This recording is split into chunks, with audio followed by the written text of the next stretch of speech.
Durant les présentations, vous avez compris que je suis archéologue, spécialiste de l'Antiquité classique, mais en tant que blésois, j'ai aussi fouillé à Chambord pas mal d'années. Donc ces travaux ont donné lieu à différentes publications.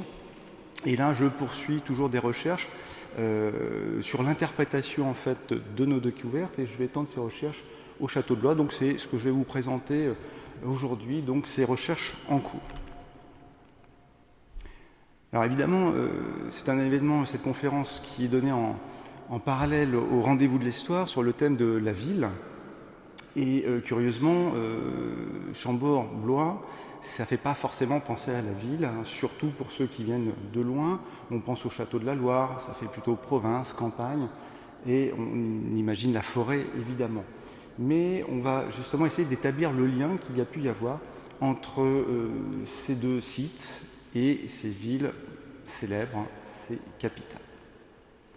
Alors déjà, le lien entre Blois et Chambord, ce trait d'union, il nous provient de François Ier. François Ier, roi bâtisseur, comme vous le savez, qui a construit beaucoup, dans un premier temps en bord de Loire, bien sûr, tout d'abord Amboise, où il a résidé à partir du moment où il était considéré comme un héritier potentiel au trône, puis Blois à partir de ses fiançailles avec Claude de France, ce qui explique sans doute donc les travaux qu'il a entrepris dans ces deux châteaux. Il a aussi eu un projet pour Romorantin, qui n'a pas complètement abouti. Romorantin était un site qui était donc très favorisé par sa mère, donc la mère de François Ier. Et puis c'est Chambord, bien entendu, le grand château du Val-de-Loire. Et puis ensuite, vous avez une rupture. Et au bout de quelques années, François Ier va reprendre son activité, mais essentiellement en région parisienne. Alors, quelques dates autour de François Ier pour essayer de comprendre un petit peu le contexte. Donc François naît en 1494 à Cognac, et il devient roi en 1515, donc à 20 ans. C'est un bel homme, grand, qui en impose, qui a une belle stature, et tout lui est ouvert, puisqu'il accède au trône en fait par un concours de circonstances, Louis XII n'ayant pas de descendant mâle. Et le début du règne commence très très bien, 1515, Marignan, première grande victoire de François Ier en Italie, et à partir de là, les ambitions du roi paraissent sans limite, et il imagine même faire une croisade en 1517. Voilà, les ordonnances, un pardon est octroyé dans cette perspective. Et cette idée, en fait, il la nourrit peut-être aussi dans un projet plus vaste, hein, celui de récupérer la couronne impériale, celle du Saint-Empire romain germanique. Maximilien n'est pas en bon point, on se doute qu'il y aura une succession, et François Ier se place peut-être dans cette perspective. Malheureusement, en 1519, en juin, c'est Charles Quint qui va être élu empereur à la place de François Ier, et évidemment ça va changer un petit peu la donne pour ce dernier. Et c'est précisément autour de cette date donc que les deux monuments que je vais évoquer, Blois et Chambord, seront pour nous les plus intéressants. Et puis ensuite, c'est la bataille de Pavie, 1524, et la défaite qui entraîne la captivité du roi, qui va s'achever donc 2 ans plus tard, en 1526, et à partir de là, donc François Ier va essentiellement séjourner, comme je vous l'ai dit, en région parisienne. Il faut dire que Claude de France, sa première épouse était décédée. Et au final, donc, le reste de l'histoire de François Ier, sur lequel je ne m'attarde pas, donc s'achève en 1547 avec son décès à Rambouillet. Mais ce qui est intéressant, c'est que François Ier n'a pas lâché Chambord, alors qu'il était loin, alors qu'on va voir qu'il ne va quasiment pas y venir. Chambord sera quand même un projet phare du règne de François Ier jusqu'à son terme. Et le château, d'ailleurs, sera inachevé à sa mort. Alors, Blois-Chambord, pourquoi avoir poursuivi ces constructions, surtout celle de Chambord, Blois c'était achevé, aussi longtemps, alors que, encore une fois, François Ier n'y viendra quasiment pas? Peut-être parce que ces châteaux étaient, au-delà de résidence, des symboles. Et c'est en tout cas une piste que je vais tenter d'explorer avec vous. Peut-être que pour François Ier, ces châteaux évoquaient des villes de l'esprit, peut-être la Rome antique ou la Rome papale et la Jérusalem céleste. C'est ce que nous allons essayer d'explorer ensemble. Le château de Blois. Bon, la plupart d'entre vous, je pense, être de la région, donc vous connaissez le château. On va commencer par Blois pour des questions chronologiques. Le château, en fait, a été construit sur une ancienne forteresse. Cette forteresse comprenait donc 2 cours. La principale, ici en haut, était ceinturée de différents remparts. Vous aviez un grand donjon qui a disparu, la chapelle ici qui a été préservée mais modifiée, et puis à cet emplacement, vous avez maintenant l'aile Louis XII et ici la salle des États. François fera construire, lui, à cet emplacement-là, sur la courtine. Donc ce château médiéval, tout d'abord, a été transformé par Louis XII, qui va reconstruire 3 des 4 ailes. Et comme vous le constatez, on est, même si c'est tout début du XVIe siècle, les traces de la Renaissance ne sont quasiment pas manifestes. On a quelques éléments, par exemple ici sur ces pilastres, où on voit déjà un décor de candélabres, mais franchement très peu de choses. Et c'est vraiment François Ier qui va... Alors attendez, j'ai peut-être... Non, c'est bon. C'est vraiment François Ier qui va transformer et faire passer le château à la modernité en débutant des travaux dès 1515, donc dès sa première année de règne. Alors là, ici, l'influence de la Renaissance est palpable, même s'il reste des éléments médiévaux, donc l'escalier ici qui est proéminent, les lucarnes, la présence aussi d'emblèmes, mais on note, comme vous le voyez ici, la structuration de l'édifice avec des moulures, vous avez les pilastres qui entourent les fenêtres, l'abondance aussi de décors sculptés en candélabres, et puis la corniche aussi. Alors attendez, il faut que l'image suive.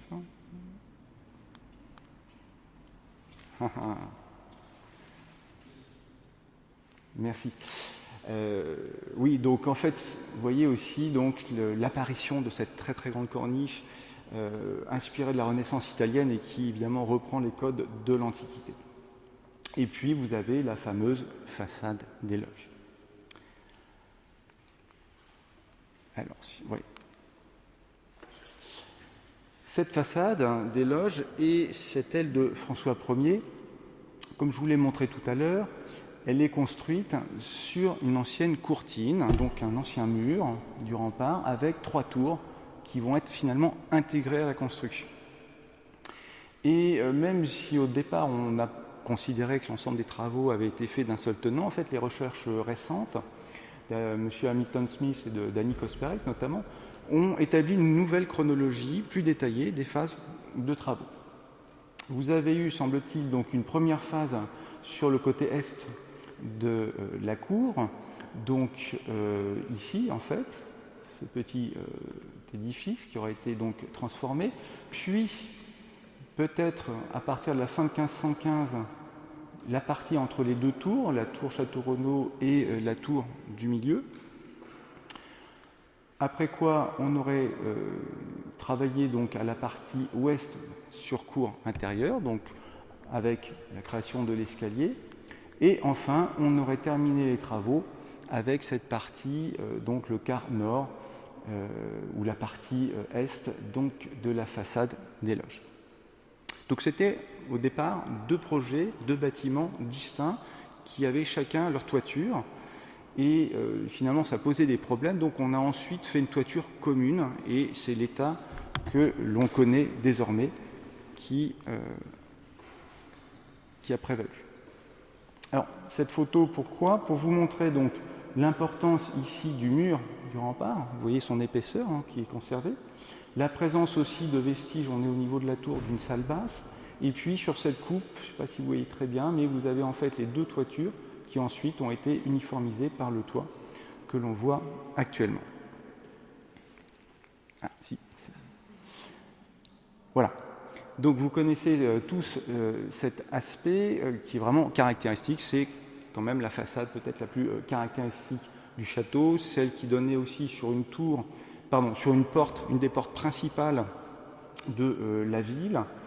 Et voilà donc cet aspect du château. Voilà. Est-ce qu'on peut encore...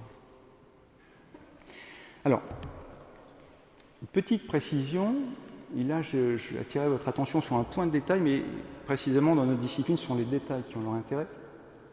Cette façade des loges, telle que vous la voyez, n'était peut-être pas le projet d'origine. On a vu qu'il y avait 2 phases de travaux sur cette façade, et lors de la première phase, eh bien, on peut penser que le projet était différent. Pourquoi ? Parce que vous avez ici les restes d'un mur qui n'est pas perpendiculaire, mais qui est légèrement oblique par rapport au mur actuel, et qui, au sommet, présente une légère moulure, qui est bien conservée. Alors, ce mur aurait pu être gommé, non, il a été préservé parce qu'en fait, il sert aussi à éviter les projections d'eau. Lorsqu'il pleut, vous avez des gargouilles, etc., qui déversent l'eau, et vraisemblablement, on l'a conservé. Mais surtout, ce mur, en fait, on a un équivalent sur l'autre tour, puisque là, on est au niveau de la tour du milieu. Vous voyez ici, d'ailleurs, les fondations de cette tour. Là, on est sur la tour Château-Renaud, et vous avez exactement au même niveau, eh bien, une base polygonale et exactement la même moulure. Donc tout ça pour vous dire que ça reste à développer, mais vraisemblablement on aurait pu avoir un premier projet différent qui aurait comporté des galeries, c'est en tout cas ce que décrit un voyageur en 1516, donc c'est-à-dire des couloirs qu'on ne retrouve pas actuellement. Alors on a essayé d'expliquer ça en disant que c'est un abus de langage, mais peut-être qu'on a une autre piste ici qui pourrait être ouverte. Alors.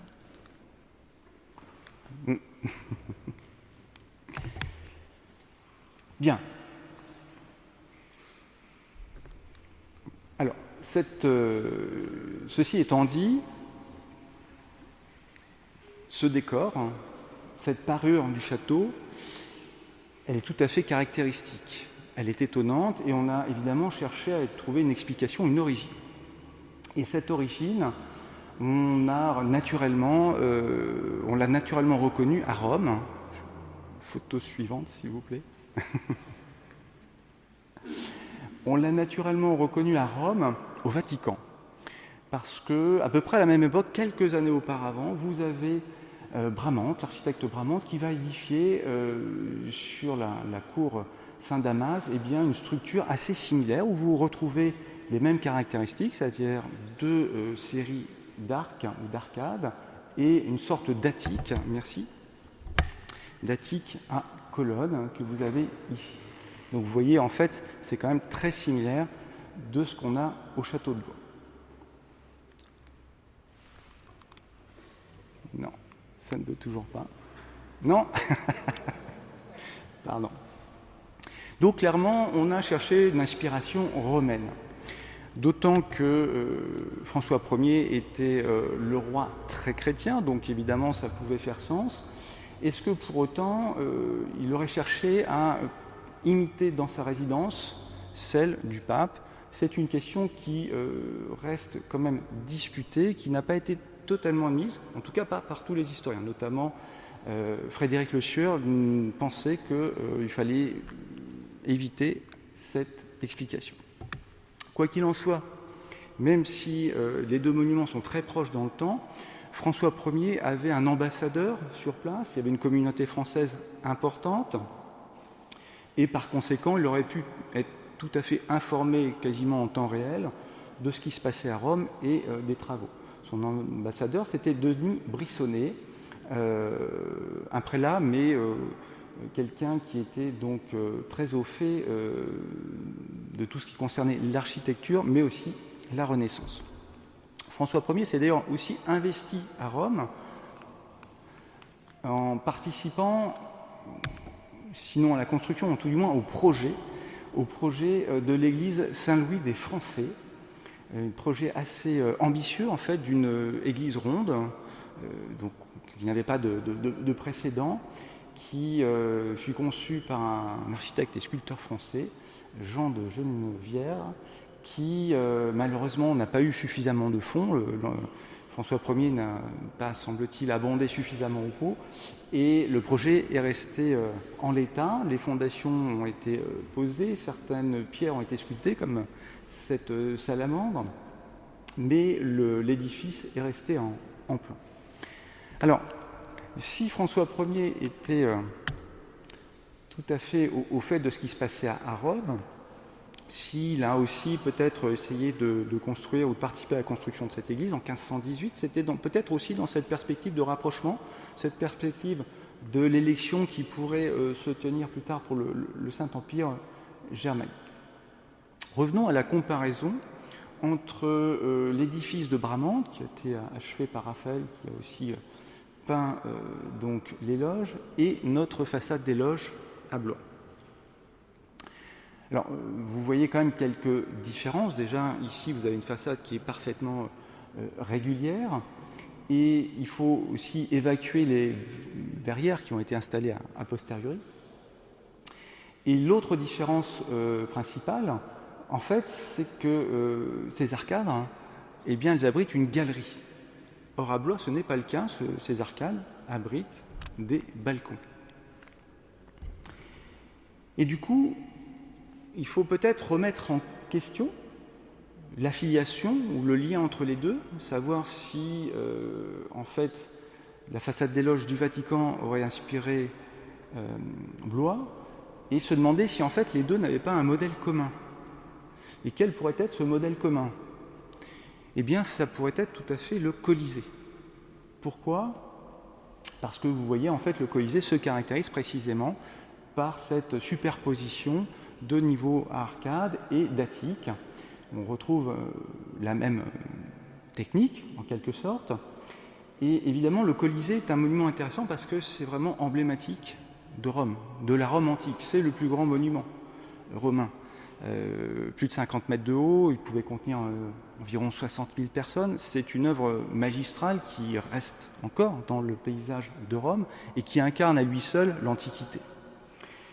Donc peut-être que François Ier, à un moment, a cherché à faire une forme de Colisée ou un rappel du Colisée à Blois. C'est une possibilité pour essayer de revendiquer, après sa victoire à Marignan, sa conquête du nord de l'Italie, eh bien, une forme de nouvelle Rome dans notre ville. Bon, c'est une idée à développer, mais qui mérite, à mon avis, d'être quand même étudiée. Alors, voilà une photo donc plus complète du Colisée, et vous voyez que vous avez en fait au Colisée une superposition de 3 séries d'arcades, ce qui est le cas à Blois, puisque sur la partie donc est de la façade des loges, vous avez 3 arcades avant l'attique, ce qui n'existe pas donc à Rome au Vatican. Par ailleurs, pour donner d'autres exemples, vous avez à Rome un autre théâtre, enfin un théâtre cette fois-ci par un amphithéâtre, le théâtre de Marcellus qui a été commencé par César et achevé sous Auguste, qui va être transformé en palais en 1532, et vous voyez qu'on a donc à peu près la même logique, ici réutilisation de 2 niveaux d'arcade et puis un attique percé de fenêtres. Alors à Blois, ça aurait pu faire d'autant plus sens que ces arcades se prolongeaient à l'origine sur la tour pour ensuite mener ici vers la galerie des cercles qui conduisait au jardin, et nous voyons aussi, alors ça ne figure pas sur la gravure, mais nous avons encore des accroches comme quoi le projet pouvait s'étendre et éventuellement se poursuivre le long ici de la salle des états généraux. Donc on a plutôt l'aspect d'un parement extérieur plutôt que celui d'une cour intérieure comme au Vatican, puisqu'on va ensuite construire d'autres ailes pour fermer cette façade des loges.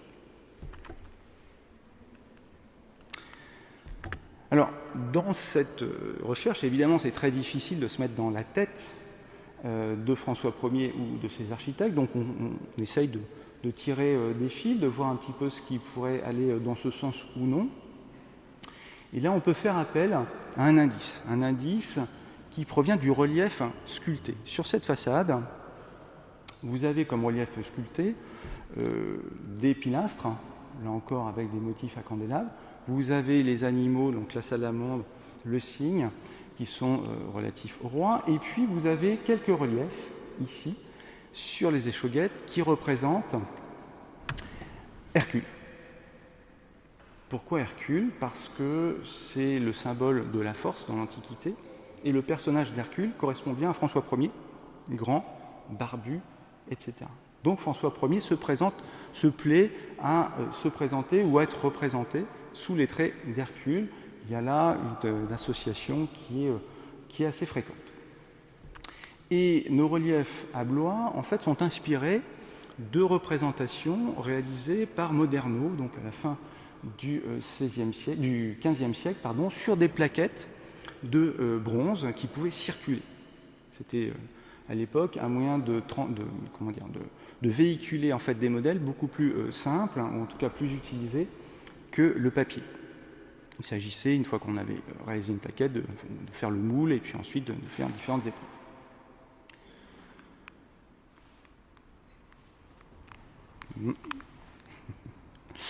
Alors, merci. Alors, vous voyez, en fait, ces reliefs étaient normalement situés ici, sur les échauguettes. Le problème, c'est que, en fait, on est sûr qu'il y en avait au moins 3. Ils sont conservés encore au château, puisqu'ils ont été restaurés par Duban.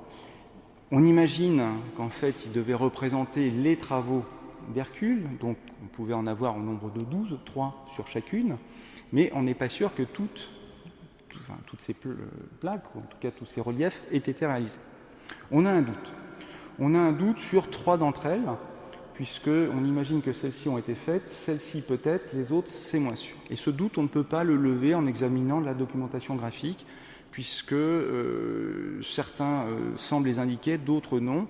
Et comme il s'agit vraiment de points de détail, on peut supposer que les peintres, les dessinateurs ont un petit peu gribouillé et ne se sont pas attardés réellement sur ce point-là. Et donc, pour nous, c'est difficile de préciser. Alors, moi, je vais vous parler en fait de celui qui a été restauré à cet emplacement, qui aurait pu être son emplacement d'origine.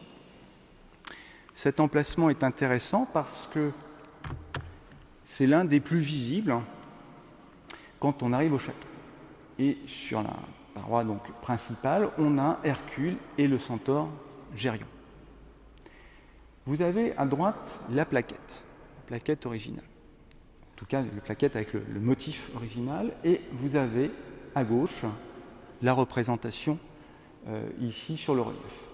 Vous notez la différence qui consiste à avoir remplacé précisément le Colisée, qu'on reconnaît ici, avec sa superposition d'arcades, par 2 tours. C'est assez curieux, puisqu'on est à l'époque de la Renaissance. Ces tours, a priori, on est à l'époque de la Renaissance ou à l'époque de Duban. C'est ça toutes les problématiques. Mais dans les 2 cas, c'est curieux. Parce que, pourquoi avoir transformé le motif initial? On ne l'a pas fait par ailleurs sur les autres représentations. Et surtout, pourquoi avoir remplacé une architecture antique par une architecture plutôt médiévale, celle-ci, avec des tours. Alors, est-ce qu'on peut y voir justement le fait que le château lui-même incarnait le Colisée, donc on n'avait pas besoin de le représenter à cet endroit-là, puisque précisément on figurait cette scène devant ce qui était une forme de nouveau Colisée, et qu'on aurait préféré ici représenter des tours, peut-être celle d'un rempart, porte de Blois peut-être. Évidemment, c'est difficile à interpréter, mais c'est quand même assez intéressant à souligner ce point de détail qui ne cesse d'intriguer. Alors, je note quand même qu'ici, vous voyez peut-être à peine, mais on a fait une rangée d'œuvres, donc c'est un type de mouluration typiquement antique sur des tours qui ont, elles, plutôt une apparence médiévale. Alors, oui. Alors, voici quelques points intrigants donc, sur le château de Blois, qui pourrait nous inviter en fait à réévaluer peut-être le modèle originel de ce projet architectural. Maintenant, je vous invite à passer à Chambord et à essayer de voir si ce monument peut aussi nous amener à réfléchir dans le sens d'une architecture spirituelle. Alors, si vous pouvez passer à... Merci. Alors là encore, quand on voit Chambord, évidemment, on voit un château isolé en plein milieu d'une forêt, donc on est loin de la ville a priori. Excusez-moi. Donc tout le monde, je pense, connaît Chambord, donc ces deux façades, ici celle sur le Causson, et puis donc façade, on va dire façade nord, et puis l'autre façade, photo suivante s'il vous plaît, celle donc sur le parterre avec donc le donjon au centre, les ailes sur les côtés et au premier plan l'enceinte basse, donc les trois grandes parties qui caractérisent le château de Chambord. Alors, le château de Chambord, jusqu'à très récemment, était interprété par tout le monde comme un relais de chasse de François Ier. Et évidemment, ça a quand même intrigué les chercheurs parce que Chambord, ce n'est pas rien. Et si on veut un relais de chasse, on n'a pas besoin de faire si grand. En plus, il y avait un autre château dans le domaine qui était le château de Montfrault, qui a abrité d'ailleurs aussi François Ier pour quelques nuitées. Et donc, voilà, ça questionne. En effet, Chambord, c'est le plus grand palais civil d'Europe. C'est un parc énorme avec un mur qui fait 33 km de long, donc c'est la superficie de Paris. C'est, dit-on, 1% du budget de l'État jusqu'à la fin du règne de François Ier. Donc imaginez, actuellement, si le 1% culturel, on en a parlé à une époque, mais rendez-vous compte de ce que ça pouvait représenter. Et tout ça pour moins de 40 jours passés par François Ier sur place. Donc c'est quand même très étonnant. Il y a a priori quelque chose. Il y a quelque chose à Chambord. Ce quelque chose, on peut aussi le voir transparaître au travers de cet escalier, cette prouesse architecturale. Oui, s'il vous plaît, photo suivante. Prouesse architecturale qui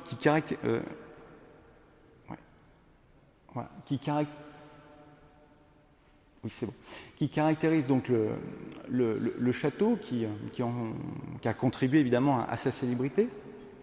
Et dès l'époque, puisque vous avez Andrea Palladio, donc un célèbre architecte italien, qui, dans son traité d'architecture, parle d'un escalier à Chambord, à Chiambourg, escalier exceptionnel qui n'était pas, selon lui, à double révolution, mais à quadruple révolution. Donc, vous imaginez la prouesse. Or, précisément, ce type d'escalier à quadruple révolution, on en a des dessins de la part d'un architecte qui a séjourné en France, photo suivante, à cette époque-là, et c'est Léonard de Vinci. Vous avez ici donc une représentation d'un escalier à quadruple révolution dans un bâtiment carré, divisé en 9, l'escalier est au centre, ça rappelle en fait le plan du donjon de Chambord. Alors je parle d'un escalier à quadruple révolution, mais j'aime bien rappeler qu'en fait il y a 5 volets de marche, parce que au cœur du moyeu central, vous avez en fait encore une vis ici qui permet de monter directement du bas jusqu'au sommet de l'édifice. Donc sur cette base-là et sur d'autres bases, non, il ne veut pas, de Léonard de Vinci a plané depuis, je veux dire, la première hypothèse a été formulée au début du XXe siècle, mais c'est surtout à partir des années 1950 que cette hypothèse a été mise en avant et elle s'est développée largement depuis. Et dans cette perspective-là, un auteur, un des plus grands historiens de Chambord, Jean-Martin de Mézil, s'était questionné. Et le premier, il a évoqué l'hypothèse, en fait, ou un rapprochement entre Chambord et la ville. Donc, la ville pas Rome, mais l'autre, la ville, la Jérusalem céleste. Ainsi, je le cite, mais le Léonard visionnaire, le Léonard de la proportion, n'aurait-il eu souvenir, en méditant Chambord, de la Jérusalem céleste qu'évoque l'Apocalypse. La cité est cubique, longueur, largeur et hauteur sont égales. Sur ses 4 faces, des portes triples regardent l'horizon. Et la ville brille d'or pur et de cristal. Comment ne pas évoquer le donjon de Chambord? Je précise que à la Renaissance, en fait, une partie des toitures était dorée, comme ça a été plus ou moins restitué récemment. Donc vous avez effectivement certaines caractéristiques ici que l'on peut retrouver à Chambord. Photo suivante. Mais pour aller plus loin, il faut quand même restituer Chambord tel qu'il était prévu, tel que le château était conçu au départ. Or, ce que nous avons sous les yeux, c'est un produit final, c'est le résultat de multiples transformations. Alors, comme je vous l'ai dit tout à l'heure, Chambord, c'est un bâtiment carré, ici, le donjon, et puis de part et d'autre des ailes et une enceinte basse. Intéressons-nous au donjon qui est considéré comme la partie la plus ancienne. Non, ça ne veut pas.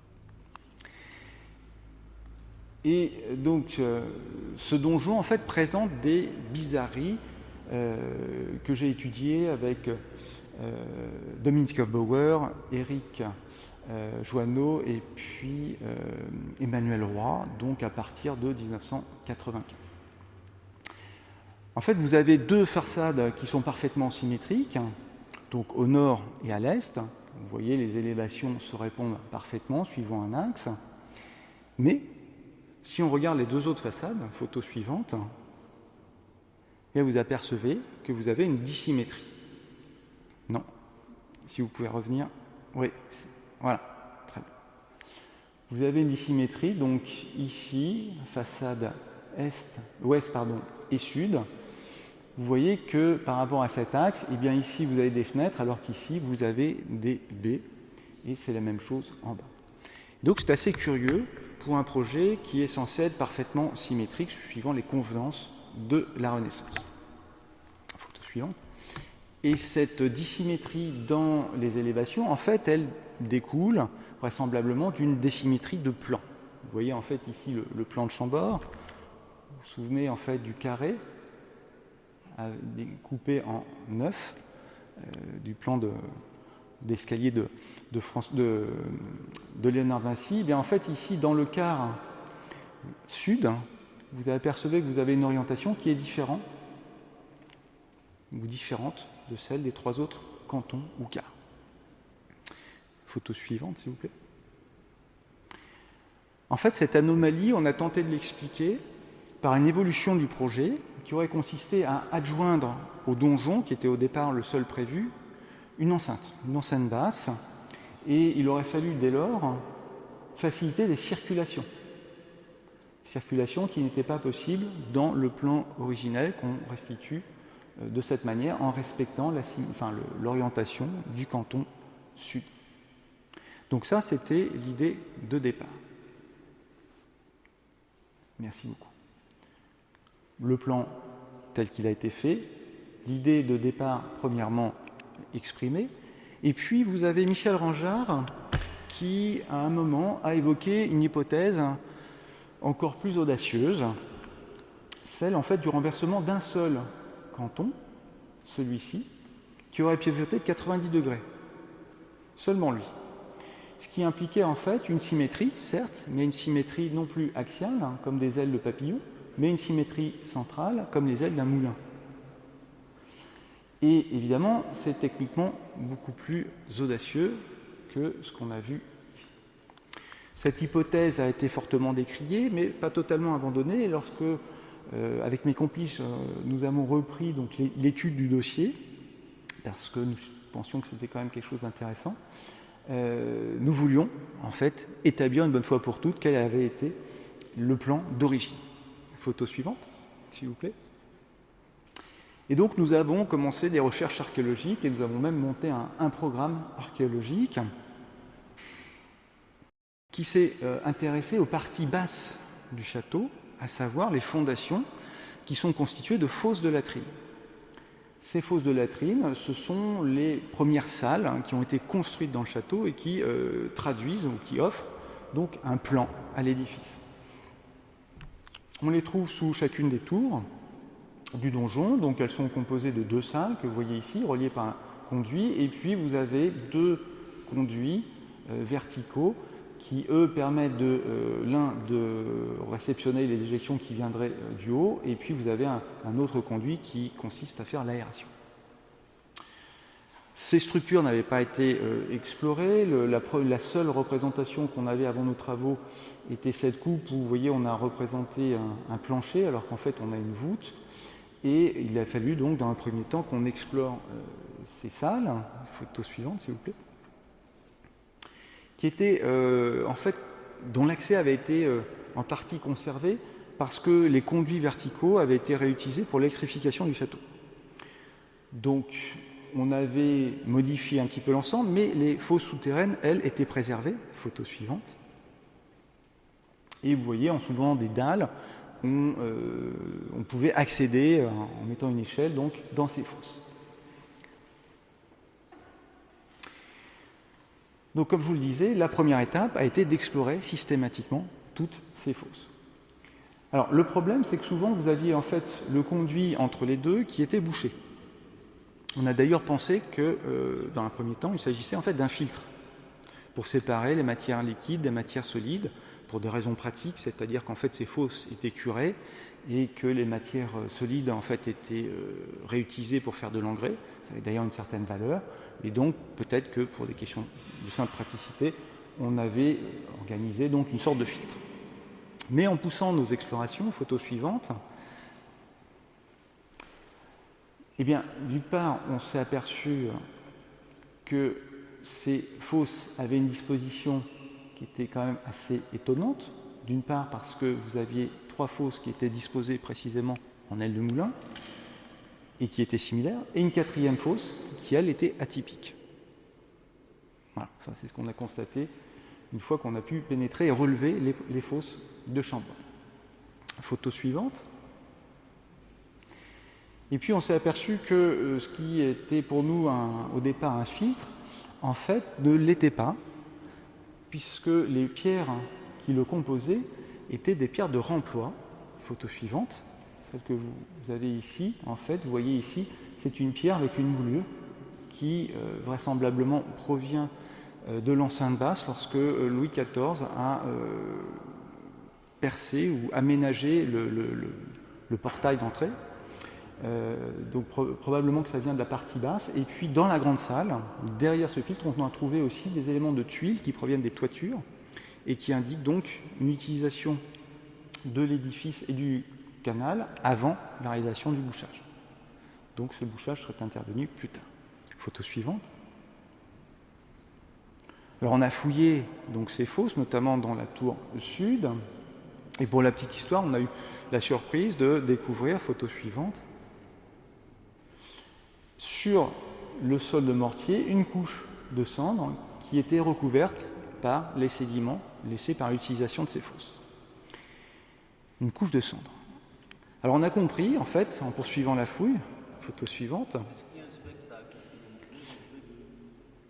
cette couche donc nous a livré des céramiques que vous avez ici, des dés et quelques pièces de monnaie.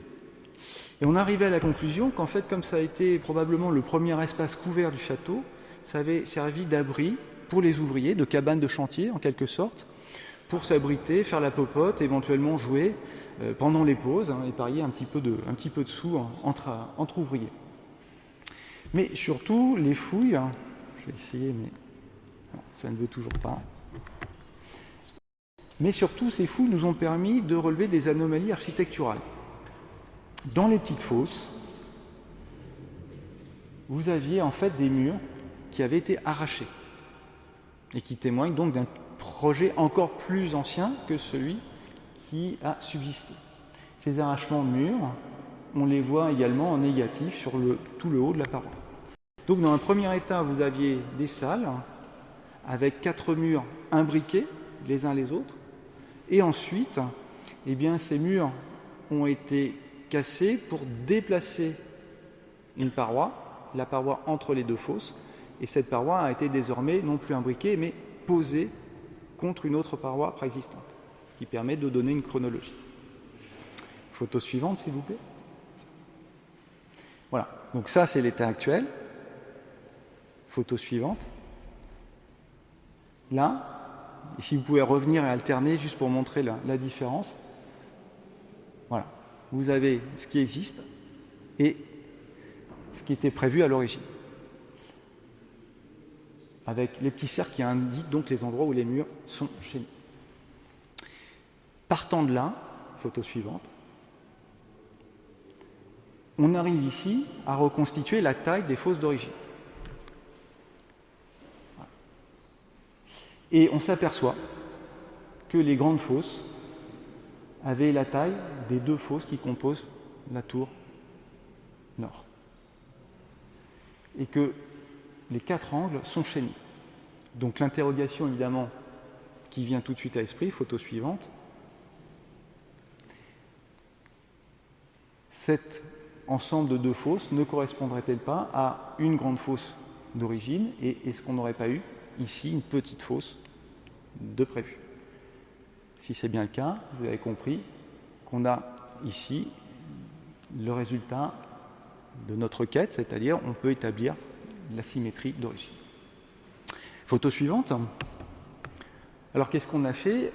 On a procédé à des prospections géophysiques. On a utilisé différentes méthodes ou techniques. Ici, c'est une prospection électrique, donc on fait passer du courant dans le sol. Si vous avez de la maçonnerie, le courant ne passe pas très bien. Si vous avez une structure vide, le courant ne passe pas du tout. Et si au contraire, vous avez du remblai assez humide, ça passe très bien. Donc on peut arriver à distinguer des choses. On a utilisé aussi, photo suivante, du géoradar. Et puis une autre technique qui est la microgravimétrie. Photo suivante. Alors, de quoi s'agit-il? C'est-à-dire qu'on va mesurer l'attraction terrestre en éliminant donc tous les parasites. On modélise la tour, le volume de pierre, l'attraction qu'elle peut provoquer. On prend en compte les marées terrestres, parce que vous avez marées marines, mais aussi il faut savoir que l'écorce terrestre se soulève un petit peu. On fait attention au vent, parce que la tour peut bouger de quelques centimètres, etc. Et une fois qu'on a enlevé tous ces parasitages, bien voilà le résultat des analyses menées donc par les géophysiciens. Et qu'est-ce qu'on voit? On voit le contour ici de la grande fosse, qui se poursuivait par là. Et puis, là où on s'attendait à voir peut-être une petite fosse, et bien précisément, on a le contour d'une anomalie qui se dessine. Photo suivante. Et avec le géoradar, vous voyez ici la voûte de la grande fosse, et là, ce qui ressemble à une voûte, à l'emplacement supposé de la petite fosse. Photo suivante. On voit bien ici, c'est une photo prise vraiment au moment où on passe le géoradar, donc cet écho d'une voûte à l'emplacement supposé de la petite fosse. Photo suivante.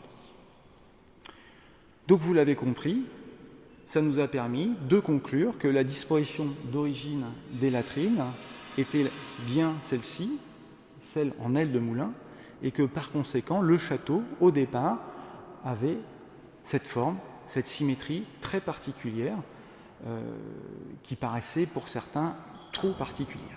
Photo suivante.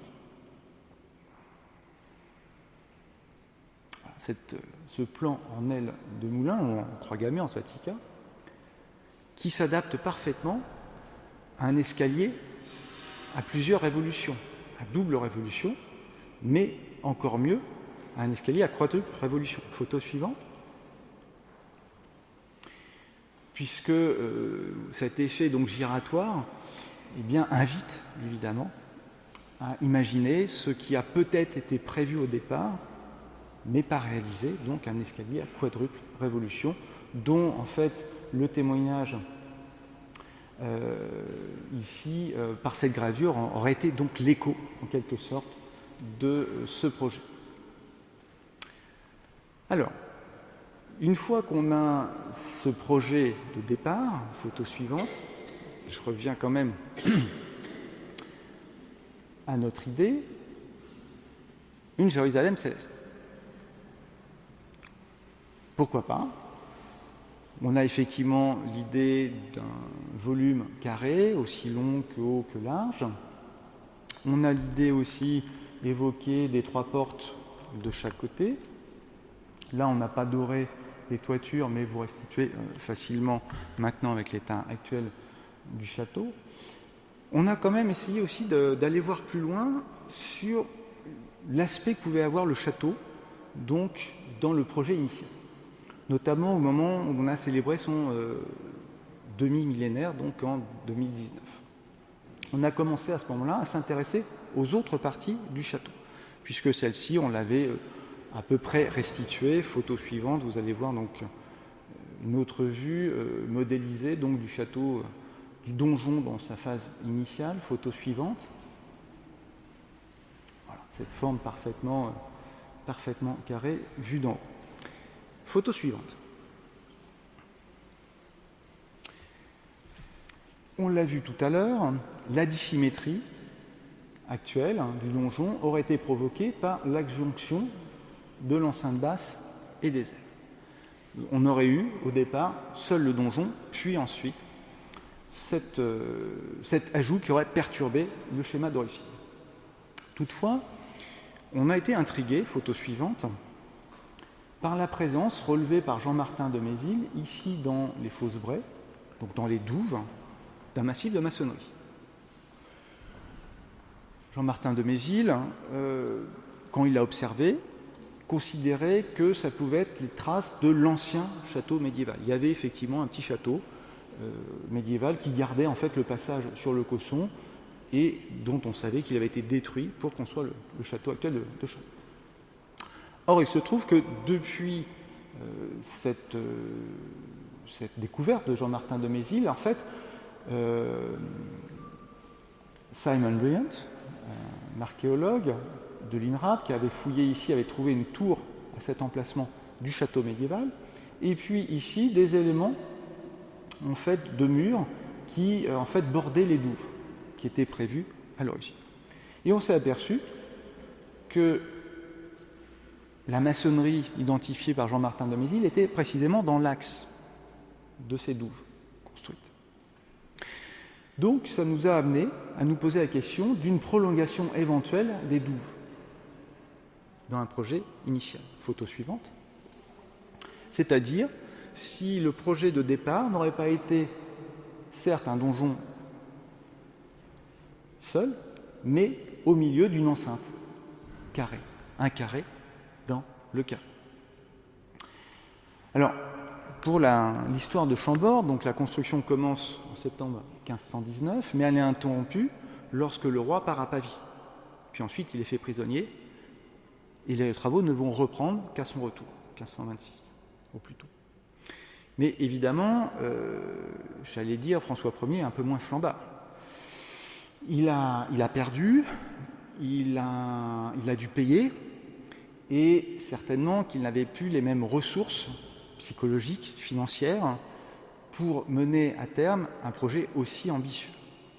D'autant que cette partie-là, celle qui va vers le nord, vers la Loire, se rapproche du Causson, ce qui fait que, en fait, il faut fonder de plus en plus profond. On est en terrain humide, c'est de plus en plus compliqué, donc de plus en plus long et coûteux. Et on s'est dit que peut-être que ce projet aurait été limité et qu'on aurait décidé finalement d'arrêter l'enceinte ici et de la relier à ce moment-là autour du donjon. Photo suivante. Donc on s'est dit qu'on allait examiner justement la jonction entre ce retour et les tours du donjon. Et là on a eu une surprise. On a eu une surprise puisque, vous voyez ici, on s'aperçoit de quoi ? Eh bien que en fait c'est le mur du retour, en fait celui qui est censé être le plus récent, qui sert d'appui au parement de la tour du donjon qui est censée être la plus ancienne. Je ne sais pas si vous me suivez. C'est un peu désarçonnant, mais en réalité ça s'explique. Parce que si au départ le donjon était prévu non pas pour être dans l'eau, mais pour être complètement en terre, en quelque sorte, lorsqu'on a décidé de faire passer la douve à son pied, eh bien, on a construit d'un seul tenant le mur de la douve jusqu'à la tour, mais la tour, il a fallu qu'on lui fasse un talutage pour l'adapter, si vous voulez, au passage de l'eau. Talus qui aurait pris un certain temps et qui aurait été finalement superposé au mur qui a été ajouté. Donc, si vous voulez, ça renforce l'hypothèse que l'on émet, puisque si tout cela avait été conçu dès le départ, on aurait très certainement imbriqué les deux murs plutôt que posé l'un sur l'autre. Photo suivante.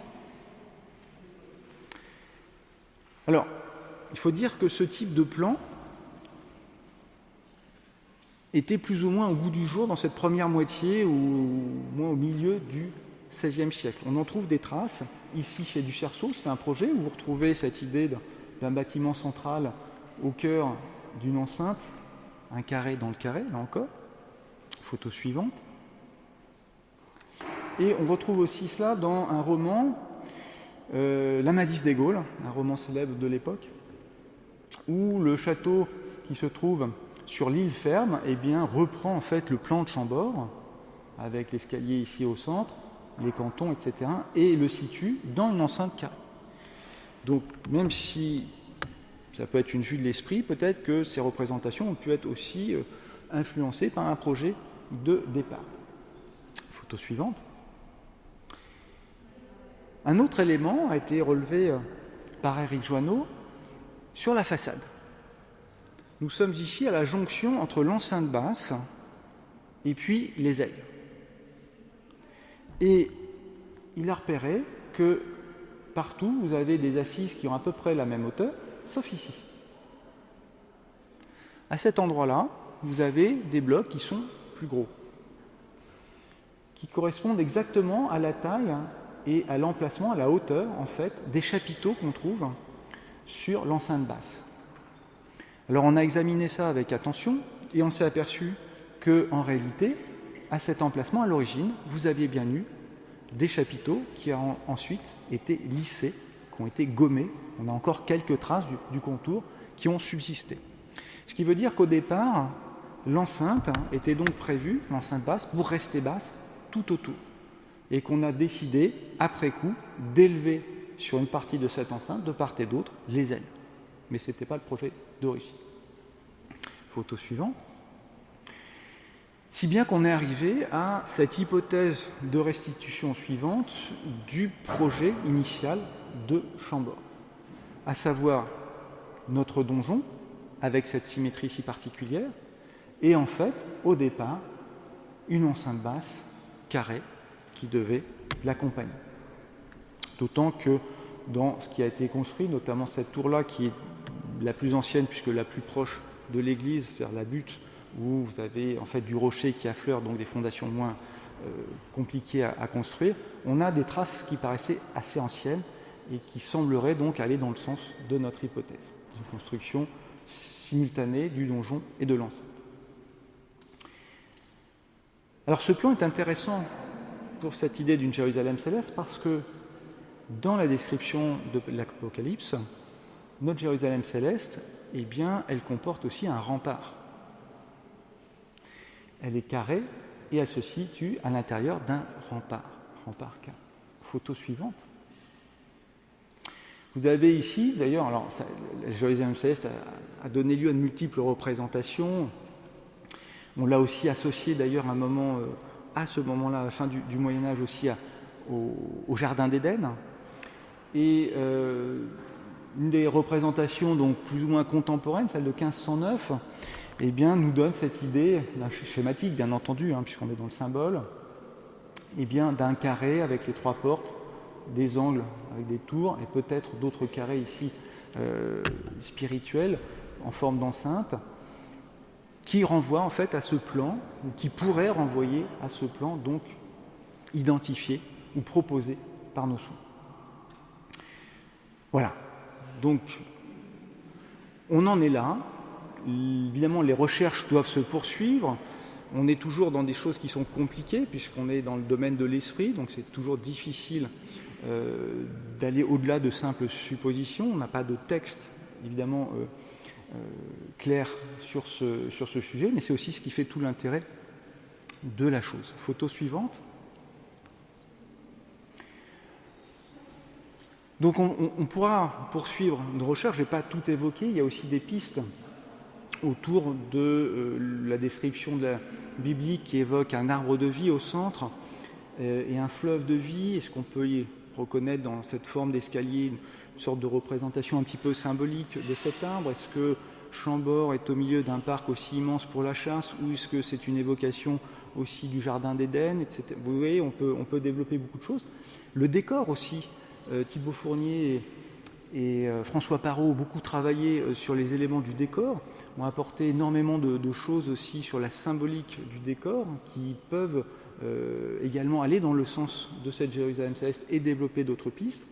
Donc c'est un chantier complètement ouvert, mais j'espère, au travers de cette présentation, avoir éveillé chez vous une curiosité et peut-être un regard nouveau sur ces châteaux isolés qui, à eux seuls, peuvent peut-être évoquer des villes, la capitale d'un empire, l'Empire romain, avec Rome, et puis la capitale d'un empire céleste, avec Jérusalem. Merci pour votre attention.